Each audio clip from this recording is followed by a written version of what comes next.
मैं रणविजय एस्ट्रोलॉजर। दोस्तों, आज मैं आप लोगों के सामने हमारी बहनों की एक बहुत बड़ी समस्या का समाधान शादी के पहले या बाद में भी देख करके बताने का प्रयास कर रहा हूँ। अक्सर औरतों के दिमाग में एक क्वेश्चन होता है कि मेरा होने वाला पति या मेरा हो चुका पति ज़्यादा महत्व मुझे देता है कि मेरी सास को देता है। ये क्वेश्चन मुझसे कमेंट में भी कई लोगों ने पूछा और मेरे पास प्रत्यक्ष आकर के भी कई लोगों ने पूछा। तो ये रहस्य उद्घाटन मैं आप लोगों के सामने जैसा देख करके मैं बताता हूँ और 90% केस में ये सत्य ही साबित होता है दोस्तों। तो क्योंकि इसके लिए सिर्फ इतना ही नहीं और भी चीज़ें देखी जाती हैं, लेकिन 90% केस में सिर्फ इतना ही देख करके आप जान जाएंगे कि आपका पति किसे ज़्यादा महत्व देता है, आपको या आपकी सास को। तो इसके लिए दोस्तों दाहिने हाथ आपको अपने पति का देखना है और देखना क्या है, यह होती है जीवन रेखा। यहाँ से शुरू होकर के यहाँ पे पहुँचती है, ये होती है जीवन रेखा। ये होता है आपका शुक्र का क्षेत्र, ये आपका शुक्र का क्षेत्र होता है और ये आपका चंद्र का क्षेत्र होता है दोस्तों। शुक्र का क्षेत्र, चंद्र का क्षेत्र जो होता है जीवन रेखा के द्वारा अलग अलग बटा होता है।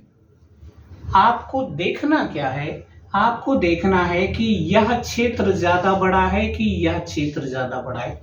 यदि आपके पति के हाथ में शुक्र का क्षेत्र ज्यादा बड़ा होगा अपेक्षाकृत चंद्र के क्षेत्र के, ये ऐसे होता है, ये पूरा एरिया देखा जाता है। चंद्र के क्षेत्र ज्यादा बड़ा होगा, शुक्र का क्षेत्र छोटा होगा।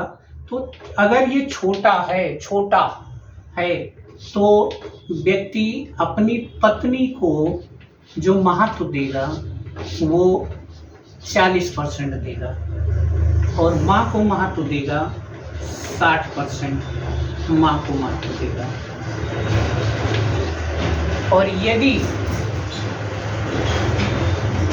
यह क्षेत्र बड़ा है, यदि यह क्षेत्र बड़ा है तो वह अपनी पत्नी को 60% महत्व देगा और यह क्षेत्र बड़ा होगा तो ये छोटा होगा, माँ को अपनी 40% महत्व देगा और यह प्रक्रिया जिंदगी भर रहती है।